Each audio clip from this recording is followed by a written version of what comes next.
Breaking right now, Meghan Markle's deranged PR campaign continues.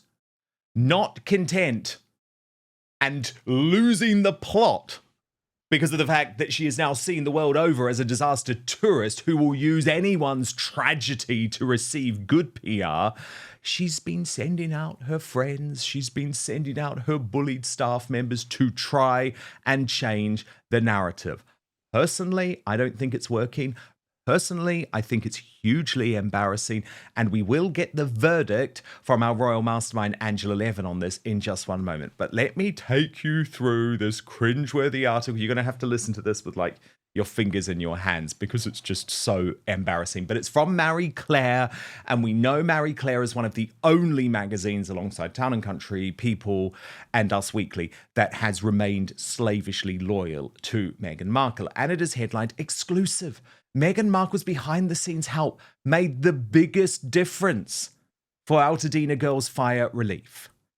And again, what's pretty gross about this is she's actually using a teenager to push her false narrative. But anyway, here we go. The Altadena girls founder says, Meghan is so incredibly kind. She was so excited to help. The magazine says, after the Duke and Duchess of Sussex were spotted volunteering at a Los Angeles food bank and Meghan appeared in an Instagram reel from Altadena Girls, numerous royal experts, like me, claimed the Duchess was just looking for a photo op. But Colvert, now she's the young girl who Meghan is using to enhance her PR, says she finds the claim ridiculous. And she said, they're like, oh, she came in and she just dropped her stuff off and left. People weren't there. She added that Meghan came in with bags of clothing from her own closet and was there for multiple hours in a day. She claims the Duchess even got stylist training so she could help girls choose outfits and accessories. Well, some people who haven't been too keen on Meghan's fashion might find it quite interesting that she's finally had some fashion training. But Colvert said for all the girls that were coming in, they got to be styled by Meghan Markle. Colvert continues, noting that some clients came in and just completely broke down when they saw the Duchess there. As for her stepdad, he says he was in shock at how long Meghan, who recently spoke with Marie Claire about her work with Southern California Welcome Project, stayed and helped. Colvert says she was carrying out bags to people's cars. But the Archwell Foundation support has continued beyond that day, and they tell Marie Claire they've continued to open lots of doors for us and make connections. So, Meghan Markle is a hero. By the way, this very embarrassing piece of propaganda, I've got to call out the woman behind it. I have to. I'm sure she's a very nice person. But folks, I think we may have found the new Omid Scobie. So this is a woman called Kristen Contino. She is the senior royal and celebrity editor for Marie Claire. The issue is, though, actually, she really has no knowledge or no contacts within the royal family. She's a fangirl. And as I say, she's doing what she feels she has to do to get Meghan on side. But unfortunately, she's not telling the truth. She is a propagandist because she was also the woman, do you remember before Christmas, who wrote all about the fact that Meghan had spent this time at a particular charity when it turned out she was there simply for a couple of minutes and didn't speak to everyone in the room. So I think we've got to be very aware of this new woman, Kristen Contino, who is being used by Team Sussex as the new Omid Scobie. But let me bring in a woman who does do royal reporting properly. Angela Levin, our royal mastermind, of course, the biographer of Prince Harry and Queen Camilla. So, I mean, Angela, it's like they almost never learn, do they? Are we really supposed to believe this rubbish from Kristen Contino? And what do you make of the fact that they're using a young teenage girl now to speak out in defense of Meghan? That's pretty desperate, isn't it? Well, I think it's the obvious thing to do. You can, a young girl will be much more sort of open-eyed that she was allowed to do this. She probably rushed home, told her parents, and she'd remember it for ages. I mean, it's a skillful thing to ask. And they do get excited from someone whose name is well known. And if she could actually say things about this woman, Meghan, she couldn't believe anything would be better. They're not going to analyse it. She might not have heard very much about her before, but she's given the chance to talk to everyone, and this amazing woman needs her to give the people clothes and to thank them and actually to introduce them. It's a real honor to do that, I think. But they don't know anything beyond the weakest level of what she's like. And I don't think that she would become Meghan's friend. I mean, she might think that, but then she might be very upset that Meghan no longer needs her. So that's the end of that. But she wouldn't be someone who was very selfie and knows what's going on. She just would be thrilled to help. And it gives Meghan a chance to just sort of say, take this, dear, and give them that, dear, and do this and that. So I it's know. quite useful.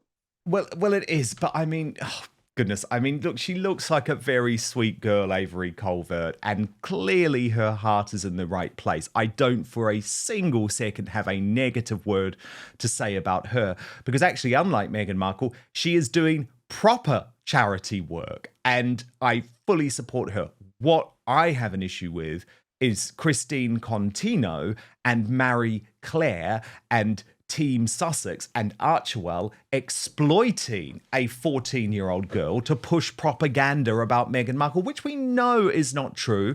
And we know why she's doing this, Angela, because there's been such a backlash after Justine Bateman and TMZ and most of the mainstream media in America turned on Meghan. And I know we're going to be coming to that in just a moment, but it does feel particularly grim.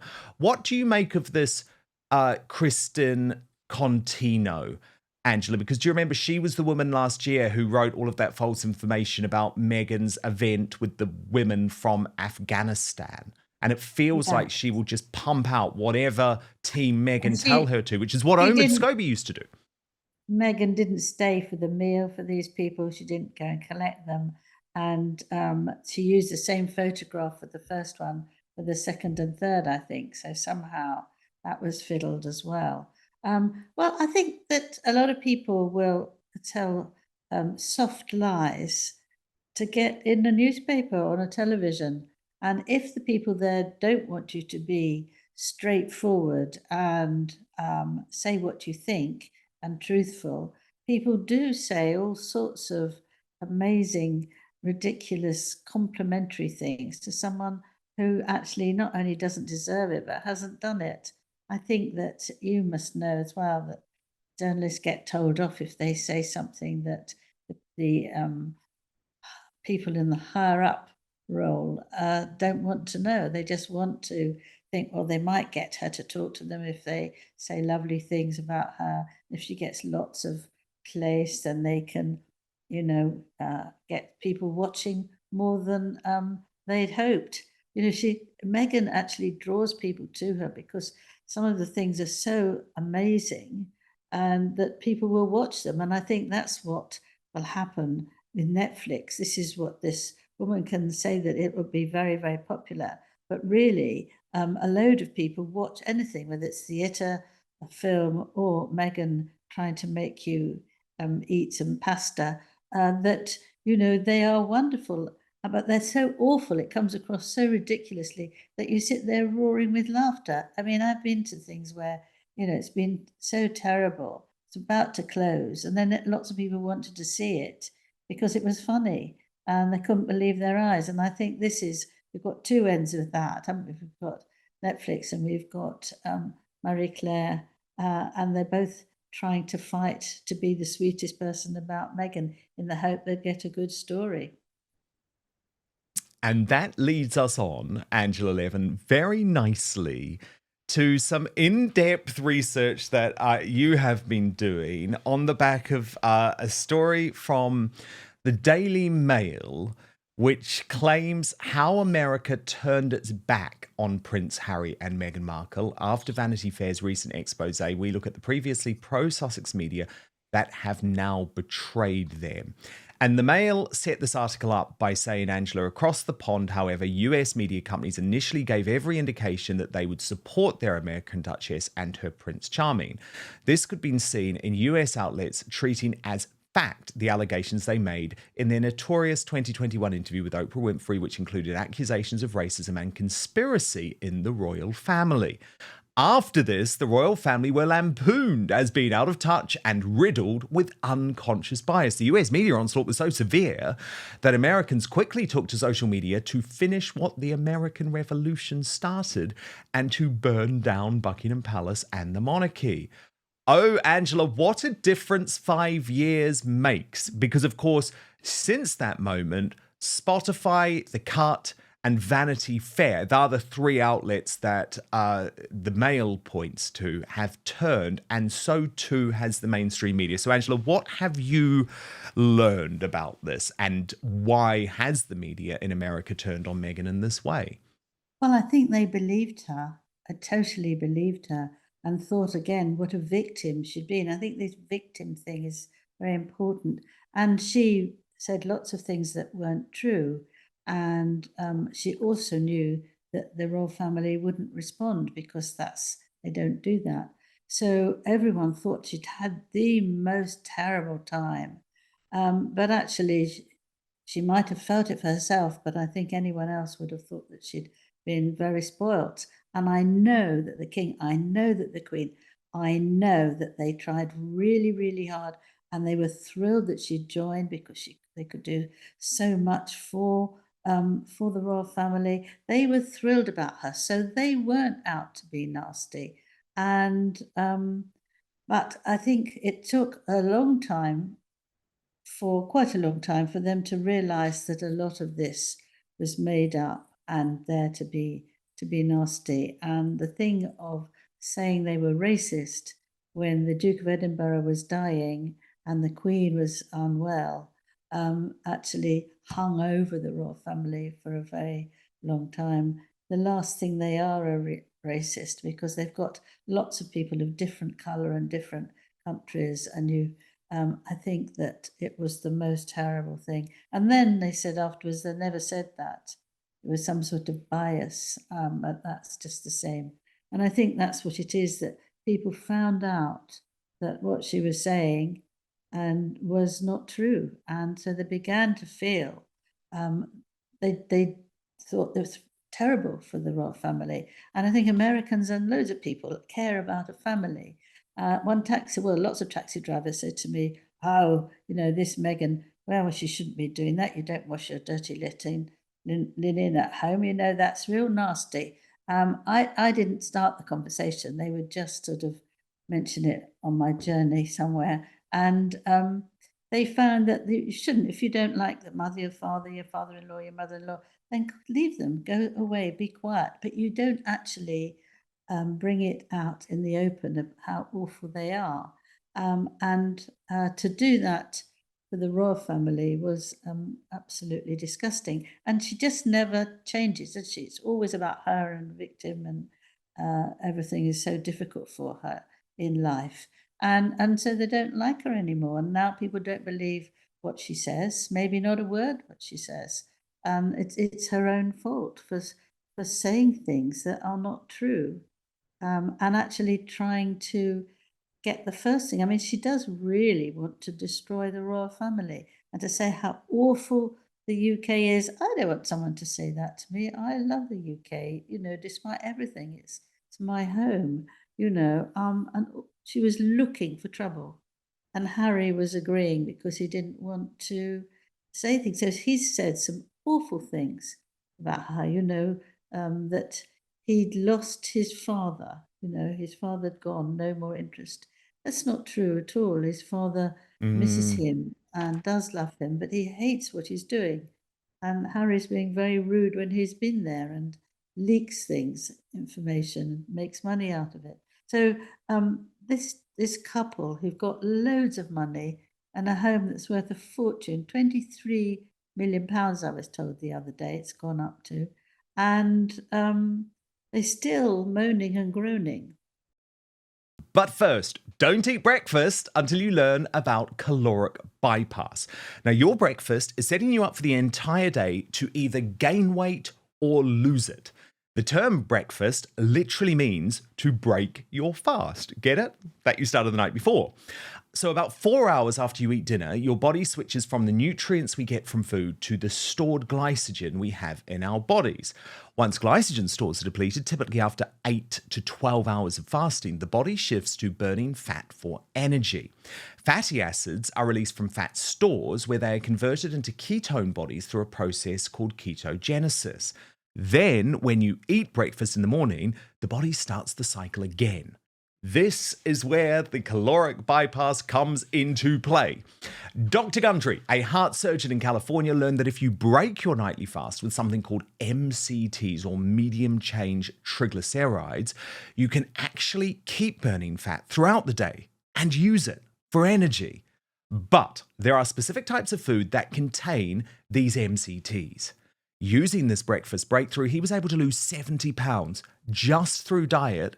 And what's more, he did it in his 60s. So you can find out all about it and his exact method by going to thehealthyfat.com/outspoken. That's thehealthyfat.com/outspoken, or click on the link in the description box below. It is important to remember that everyone's body processes fat differently, and it all depends on your unique metabolic type, which is why in the video he released for my special viewers, he talks all about it. It really is quite fascinating, and it might change the way you think about health. So go to thehealthyfat.com/outspoken or click on the link in the description box below. But now, back to the show. I would also say, though, good on the American media for realizing that they were sold a pup. Sometimes, Angela, it can be really difficult to change your mind, to admit you've got something wrong. I know as a journalist, now that I'm independent, it's something that I try and hold my hands up, and I have done it in certain cases involving Prince Andrew and Johnny Depp. I've just said, look, I got it wrong. I got it wrong. And I think the mainstream media in America is admitting they got Harry and Meghan wrong. I do think, though, the change with Trump has been a big part of that too, because of course, Harry and Meghan are sort of like from a bygone era now, a bygone era of Me Too madness, of extreme wokery, of trans madness. And actually, America is at the vanguard of saying, no, no, no, no, no, no. This is all crazy. And celebrities like that don't really fit in so well into the new ecosystem.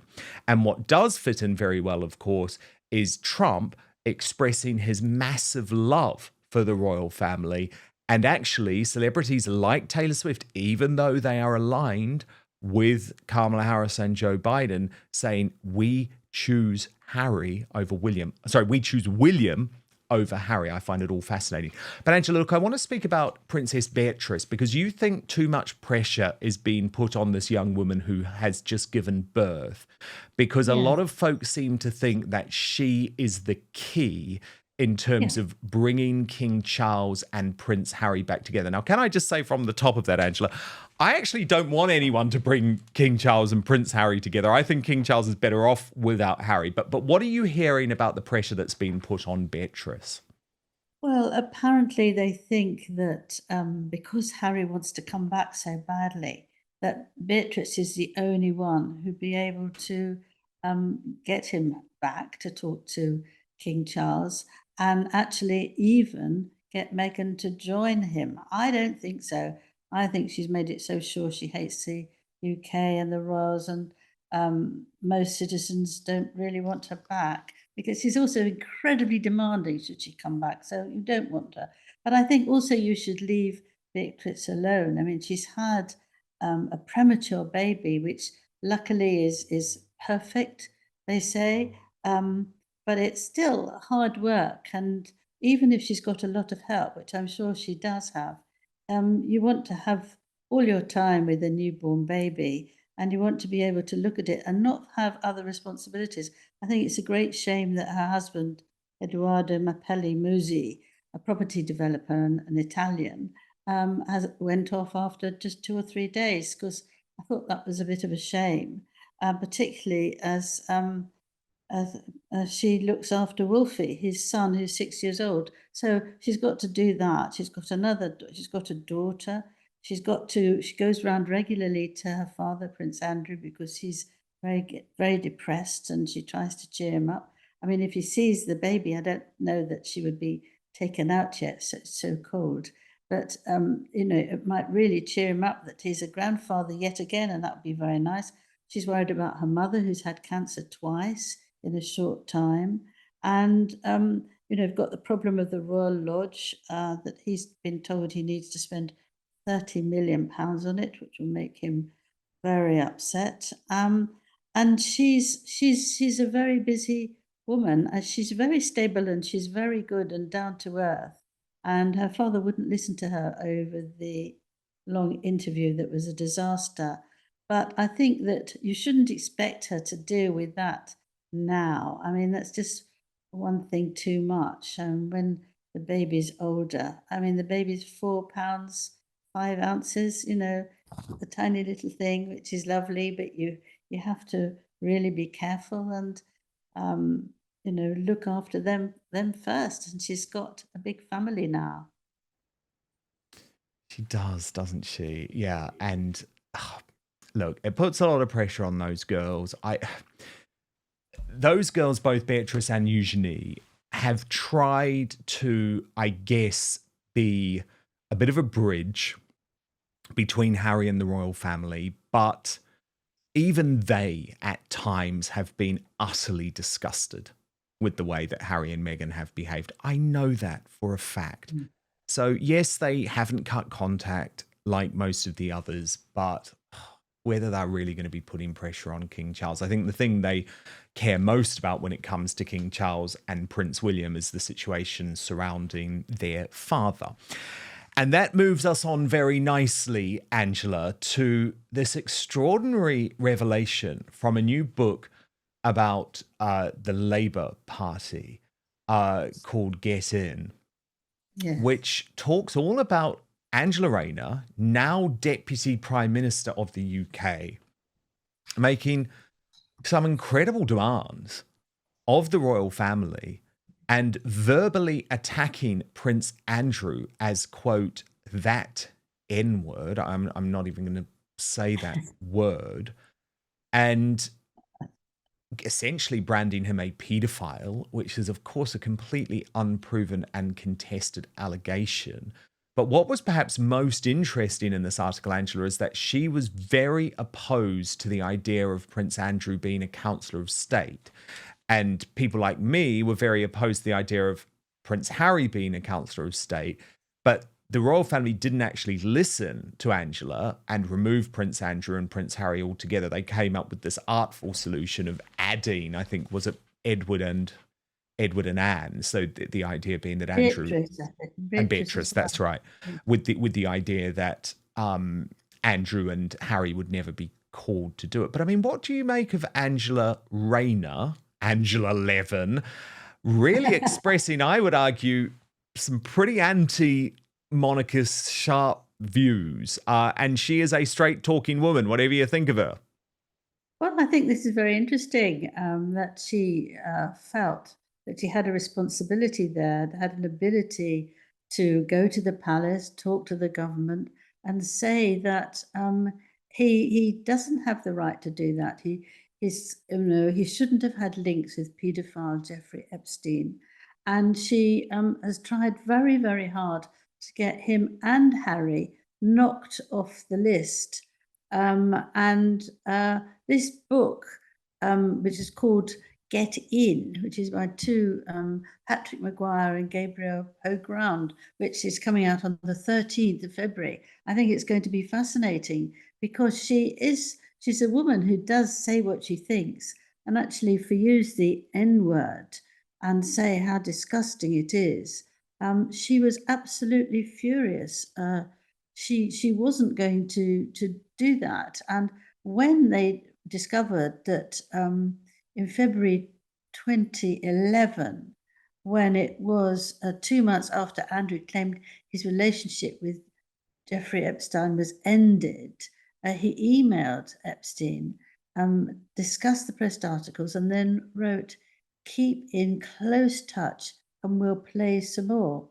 Can you believe that? what does he mean by the word play? There are lots of meanings, but it is enough to make someone think that this is absolutely shocking and we must try not to get him on. I think Charles didn't cut them off because he doesn't have that opportunity. It is a government thing and it has to be done there. But it's very unusual that you would need more than 4 people to look after, to sign things if the monarch is away or ill. But even though our monarch has been ill with cancer, he hasn't needed anyone to stand in for him. But I think he didn't want to make his brother and his son even more angry that if he sliced them out. But I always feel very nervous in case that he can get close, both Andrew and particularly Harry, because then Meghan would be doing it and you can't have that. I mean, Harry, totally agree with you. Andrew, as we've discussed before, and it's probably a conversation for another day, I feel has been turned into a scapegoat. That's not to say that he didn't behave badly in a lot of ways. In terms of how he dealt with it. But I think it's pretty irresponsible, actually, for the Deputy Prime Minister of this country to be making claims like that about the King's brother, which are not evidenced, are not, Yes. but look, that is a conversation for another day. Fascinating stuff, though, Angela Levin. You know I always love having you here, our royal mastermind. And we will speak later in the week. Yes, we will. Yes, we will. Thank you. Thank you, Angela. Thank you so much for watching Dan Wootton Outspoken. Please click on my face just to the bottom left to subscribe to this brand new independent news source and turn on the notification bell so you'll be alerted to our brand new live shows, uncancelled interviews and special royal episodes. Outspoken is also now available as a podcast, so you can listen to the show every weekday on the go wherever you are.